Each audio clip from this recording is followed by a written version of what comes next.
जी नमस्कार, मैं हूं विपुल कुमार और आप देख रहे हैं सूर्य बिहार डिजिटल न्यूज। बिहार के पूर्णिया में एक अलग ही दौर चल रहा है। पूर्णिया में न तो लालू प्रसाद का चल रहा है और न नीतीश कुमार का चल रहा है। पप्पू यादव की भी जनता ने नहीं सुना और रुपौली उप विधानसभा के चुनाव में निर्दलीय प्रत्याशी शंकर सिंह को जनता ने जिता दिया। 8200 वोटों से शंकर सिंह चुनाव जीत गए, जबकि वहां पर जदयू के जो कैंडिडेट हैं कलंधर मंडल, वो चुनाव हार गए और बीमा भारती तीसरे स्थान पर रही। बीमा भारती की स्थिति ये है कि न अब वो आरजेडी की रहीं और न जेडीयू की रहीं। बीमा भारती विधानसभा में जब बहुमत साबित करना था, उसी दौरान जो है वो जदयू से नाराज होकर एक तरीके से वो चली गई थी आरजेडी के संपर्क में। बाद में लोकसभा चुनाव में खुलकर सामने भी आई, आरजेडी ने उनको टिकट दे दिया और उसी के चलते जो है पप्पू यादव को बेटिकट कर दिया गया था। और लेकिन पप्पू यादव वहाँ पर निर्दलीय चुनाव जीत गए। लेकिन निर्दलीय चुनाव जीतने के बाद इस विधानसभा के उपचुनाव में पप्पू यादव ने खुलकर रुपौली के बेटी के रूप में बीमा भारती को बताया था और अपना समर्थन भी दिया था और अपील किया था कि आप बीमा भारती को जिताइए। अगर इनसे कोई गलती हुई है तो उसके लिए हम क्षमा मांगते हैं, इनको जिताइए। लेकिन पप्पू यादव की एक जनता ने नहीं सुनी।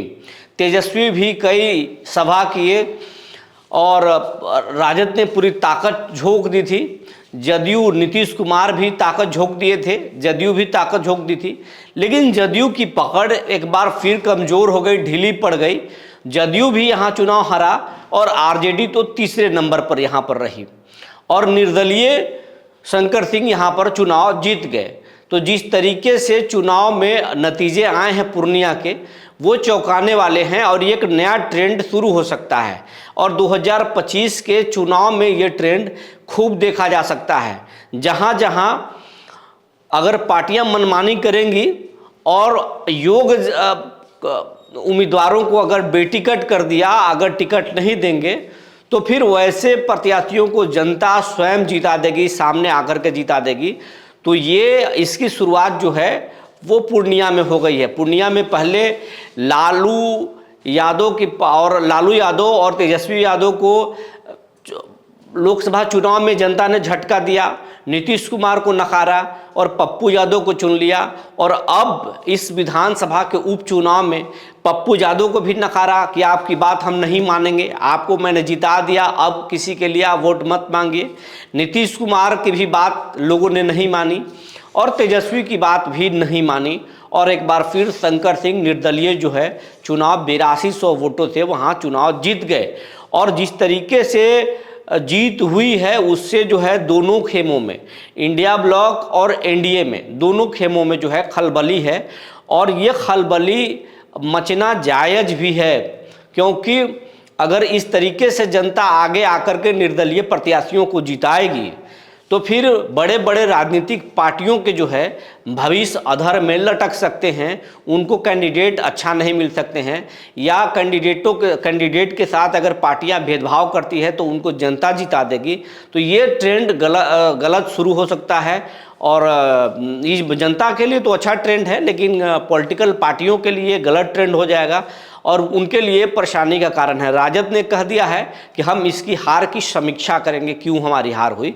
जदयू ने अभी तक अपनी प्रतिक्रिया इस पर नहीं दी है, लेकिन जदयू में खलबली है।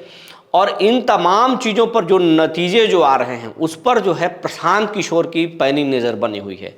प्रशांत किशोर ऐसे ही उम्मीदवार, ऐसे ही कैंडिडेट को पूरे बिहार में देख रहे हैं और वो कह रहे हैं कि 2025 में चौंकाने वाला रिजल्ट आएगा और स्वराज जो है पार्टी की मजबूत पकड़ होगी, हम सरकार बनाएंगे। हालांकि सरकार बनाना इतना आसान नहीं है, लेकिन जिस तरीके से जनता का मिजाज बदल रहा है वो बहुत ही पॉलिटिकल पार्टियों के लिए सही नहीं है। आप काराकाट के लोकसभा चुनाव को याद कर लीजिए।